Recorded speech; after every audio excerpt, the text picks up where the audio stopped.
Doctors of Reddit, what's your thank God they came in for a second opinion moment? ER nurse here. Had a lady in for simple pneumonia. Her 13-year-old son was getting bored, so I showed him some equipment. I connected a simple heart monitor to him and discovered he was in a complete heart block. I printed a strip and showed it to the doc. We suddenly and unexpectedly got a cardiac patient. Dermatologist here. I have seen probably 5 instances of my other doctor told me it was fine that were melanomas. A lot of times people don't want a full skin exams. There are lots of perfectly sane reasons for this: time, perceived cost, history of personal trauma. However, I routinely find cancers people don't know they have. Keep this in mind if you see a dermatologist for acne and they recommend you get in a gown. Had a patient come in for therapy after his PCM yelled at him for being a hypochondriac and saying his symptoms were all in his head and that he was just trying to fish for disability. His symptoms were pretty obviously neurological, so I referred him for an MRI. To my shock, he had only ever had X-rays. Sadly, I had to tell the 19-year-old man that he had multiple sclerosis. With great satisfaction I got to tell that PCM he done goofed and that I would be talking to our mutual chief of clinical services about the incident. One of my sister's friends was diagnosed with cancer at age 10. They were advised to pack up their stuff and move across the country to go to a specialist because they would have to stay there for at least a year. They even had to hire a private plane so she wouldn't get sick on the plane from any passengers. Well, before they left they got a second opinion saying it was pneumonia. Then they got a third that again said it was pneumonia. Now several years later she is healthy and never got cancer treatment and has been tested for cancer regularly.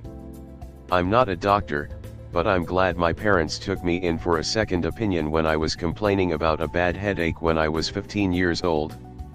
And #X200B. I left school one day and went to the hospital for a bad headache. The doctor said it's just a virus and that I should just rest and take meds. I went home, laid down and took some Advil and carried on with my night. And #X200B. Around 1 a.m., I was screaming on the floor. And #X200B. My parents took me to a different hospital and they ran tests and eventually did a spinal tap and discovered a ton of white blood cells. Turns out I had bacterial meningitis. Wife went to ER for pain in her pelvic region. Ultrasound showed a mass, probably an ovarian cyst, they said. It will pop in time. Leave it alone. Went to THDR about a week later, had a surgery to pull it out maybe a month later. Did a biopsy on the mass. It was ovarian cancer. She is now cancer-free, but WTF. I got a moderate traumatic brain injury in October and the week after I got home from the hospital I wasn't acting like myself, was refusing to eat and just didn't make much sense. My mom called the doctor a few times. They said it was normal but to take me in if anything changed.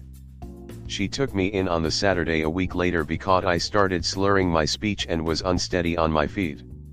The injury caused my sodium levels to drop from 140, normal, to 119. This in turn caused stroke-like symptoms which were in reality a series of small seizures. This is a "I wish I had gotten a second opinion" story. I had a doctor in high school who was unconcerned when I suddenly developed vertical double vision, which was freaking out everyone in emergency, where I had gone initially, and lost 60 pounds for no reason. It was only a year or two later when I told him that my arm would fall asleep much faster than normal when I raised it to ask a question in class that he thought there might be something wrong with me. MRI ordered. Brain tumor found. I can't count how many. I was told it was a headache, but I just wanted to come in and have it looked at in case it was something else I've seen.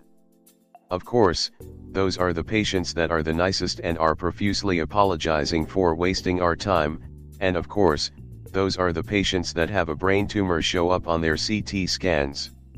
Edit, well, this blew up. Big apologies to everyone, but I'm not a doctor. I work in the hospital alongside other doctors and I get the chance to see everyone they see. Apologies if I misled. That was not my intention, and I will make sure to be clearer next time. Former ER volunteer here. An elderly gentleman was brought in by his concerned adult children for chest pain. He wanted to believe his primary doctor that it was just some gas or heartburn, but his son just had a gut feeling and made him go to the ER with everyone so he could get checked out. Heart attack was imminent, like, we weren't sure if treatment would take effect in time to prevent it. Declared code blue, all hands on deck. Place went from a quiet, empty ER to sheer chaos in a few minutes. There is no doubt in my mind that that gut feeling saved his life. I was like 10 and my parents took me to the doctor cause I thought I broke my leg skateboarding. He said it was a third-degree sprain, told me it'd be fine. I pointed out lines in the X-ray and he said they were nothing. I somehow convinced my mom to take me somewhere else and they confirmed I had multiple hairline fractures in my growth plate. Not a doctor but have had a second opinion save my PP. Noticed blood in my urine and went to family doctor. Family doctor said it was a normal injury and would go away. Went for a second opinion with a urologist and after a bunch of tests they found scar tissue built up in my urethra that was causing inflammation and if left untreated would cause the urinary tract to close. So they removed the scar tissue and I about cried while peeing for weeks after, even while on pain medication, until it healed. But at least I could still pee, and that was thanks to the second opinion. Doctor said that after my colonoscopy was negative, they could remove my colon, for IBS-C. I asked, horrified, if that would cure my disease. He said maybe. Went to another DR and have successfully managed my symptoms, and I didn't have to remove a body part as a test. Fuck that DR.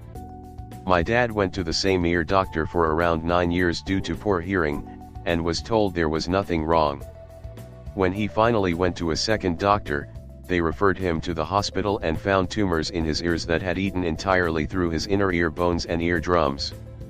He needed 4 ops to remove them, 1 every 6 months. If the second doctor hadn't offered their opinion, he would probably have had tumors eating through the back of his skull into his brain. Psychiatrist here. A 30-year-old man with mild depressive symptoms was in and out of the hospital fairly quickly. He was under pressure from his home life, living with 4 roommates who were making life a bit difficult for him. No suicidal thoughts. He was cleared of all psychopathologies by me and 2 other doctors. A few months later he came back.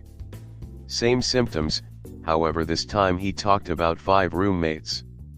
It felt wrong, and I digged in his story. Tried to contact his roommates. He lived alone and was severely psychotic. I have no idea to this day how he hid it so well from everyone. I'm not a doctor. But I had a fall and went to the emergency room complaining that my arm and back hurt. X-ray, fractured wrist. Cool, now what about my back? Doctor feels around my back and says knots and tight muscles mate, get a massage, it'll help. I wasn't gonna waste money on a massage, and went to my GP a bit of a while later and complained the pain was just getting worse. She ordered scans of my back. Turns out I'd fractured a part of my spine in the fall, too. Face with rolling eyes.